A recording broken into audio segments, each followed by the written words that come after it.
বাংলাদেশ দলের প্রধান coach Phil সিমন্সের চুক্তির মেয়াদ বাড়ানো হয়েছে। তিনি ২০২৭ ওয়ানডে বিশ্বকাপ পর্যন্ত শপথে বহাল থাকবেন। পেস বোলিং কোচ আন্দ্রে অ্যাডামসের চুক্তির মেয়াদ ২০২৬ সালের ফেব্রুয়ারি পর্যন্ত। তবে অ্যাডামসের কাজে সন্তুষ্ট নয় বাংলাদেশ ক্রিকেট বোর্ড।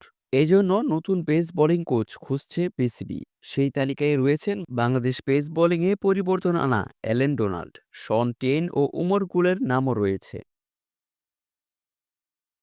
বাংলাদেশের টেস্ট বোলিংয়ে আমূল পরিবর্তন এনেছেন দক্ষিণ আফ্রিকার সাবেক ফাস্ট বোলার ডোনাল্ড। তিনি এখনও বাংলাদেশের পেসারদের সঙ্গে নিয়মিত যোগাযোগ করেন। বিসিবিও তার আগের পারফরম্যান্স বিবেচনা করেছে। বোর্ডের একটি সূত্র জানিয়েছে, ডোনাল্ডের আগের পারফরম্যান্স এবং ক্রিকেটারদের চাহিদার কথা চিন্তা করে পেস বোলিং কোচ হিসাবে আবারও তাকে পেতে চায় বিসিবি।